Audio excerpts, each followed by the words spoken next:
And we start tonight's agenda with the coaching merry-go-round, which you just suspect is about to hot up, not only on a senior level, but on a senior assistant level.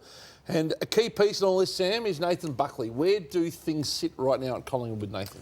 Well, August 1, Craig, is the date that assistant coaches would like to know the clarity surrounding their own futures at their clubs. That comes around every year. The pressure clearly has been on Nathan Buckley given the performances of the team.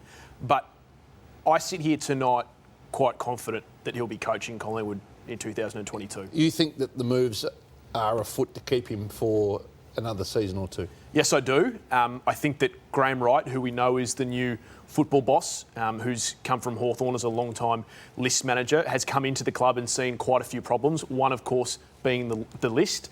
Now, Ned Guy, partly responsible for the building of that list, has resigned in recent times. We know that there is probably another challenge afoot at board level with the presidency and what is going on with Jeff Brown. And Caroline Wilson, who usually sits in this seat, wrote quite strongly on the weekend in The Age that he would challenge. I think the view internally at Collingwood is that there is enough going on to destabilise the group and that not much can be placed at the feet of Nathan Buckley. I think he personally will be extended. So you think the move is to extend him by one, if that's acceptable to him, of course, to create some consistency amidst the backdrop of uncertainty?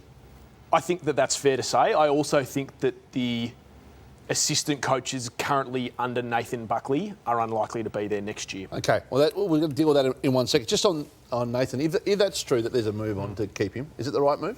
If they believe it, Hutchie. What do you believe? I thought the change would come, but I can also understand what they're saying. And it still might, Matthew, by the way.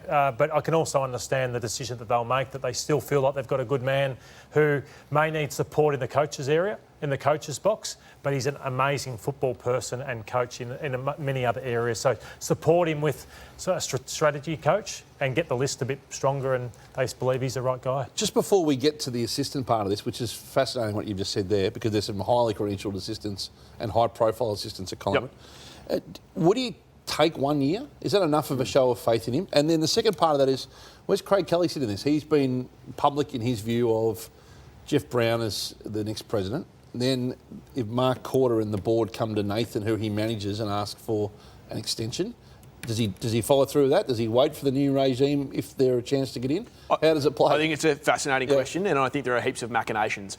If you're asking me what I think Craig Kelly will do, I'm not going to sit here and speak for Craig, but I think his first priority will be for his client in Nathan Buckley and getting the best deal possible. Would he take 1 year, Hutchie, as an extension? You'd have to ask Nathan whether it's 1 year or two. But I am firm in my view that I believe that Collingwood think Nathan Buckley is their best coach, best fit for their senior coach next year as it stands. I'm not sure what we learned in 1 year, Hutchie. I see their list as not challenging next year. I think it needs a bit of a mini reset. I mean, what's going to change at Collingwood from where they're at right now in 1 year? We're going to be sitting here this time next year, possibly, having the same exact discussion about Nathan Buckley. And if you're a new assistant coach like Justin Lepich, he's not coming in for 1 year. Well, you wrote that about Lepich. Yeah, I mean, the incoming assistant's going to get longer tenure than the short term. You wrote this tonight. Lepich has become a player in all this. Carlton and Collingwood, there's some fallout at Carlton. We're going to get to that in a moment. But first on Collingwood, you think they want him as an assistant? I think that they're looking at him. Graham Wright is adamant that they haven't spoken to anyone publicly apart from their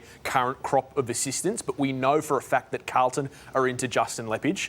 Now, he was actually approached by Brad Lloyd, the head of football, who is, of course, Matthew's brother as well, and sat down and had a coffee where they talked about playing him being a senior assistant for David Teague in 2022. It was then that Justin Lepich told Brad Lloyd that he'd already been approached by the Carlton board to replace Chris Judd as football director. So in the space of a couple of weeks, Justin Lepich has been offered two different roles at the Carlton Football Club. So you're saying that he's... Sorry, I'll take that back. Not offered, spoken to about. You're saying he was consulted by Judd about being a director in his place, and he was consulted by Brad Lloyd, who Judd oversees, about being an assistant, and yes, unbeknownst to each other. Yes.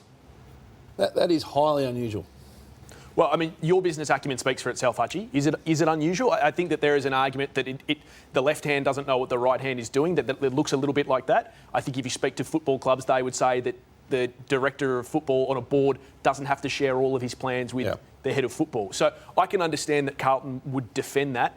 Unfortunately for the Blues, they've got recent history in this. You know, their CEO, Kane Little, brought Brandon Ellis, who they were close to when they were at Richmond, through the club without their list manager knowing at the time. So clearly everyone at Carlton is trying to do the best job for that football club. But I think these situations can make things appear a little bit more messy than perhaps they are. Hey, Kane, I reckon both smart. I think Leper's come across really, really strongly this year. Hutchie on SEN Radio with his football knowledge and where he's been and his experience as a senior coach and what he's done at Richmond.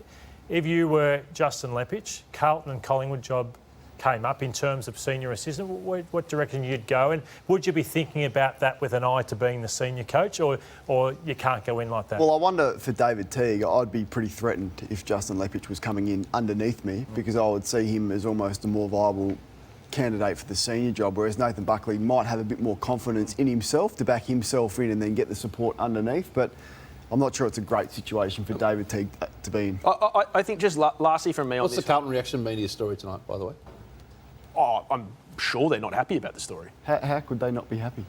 Well, I don't think it paints them necessarily in the best light administratively, but that's fine. I mean, they know what the truth is, and they're all trying to do the right job for their club. Can I just say finally on this, that the approaches to Justin Lepich from both clubs, for me, speaks volumes about the fact that they both think they have the right coach.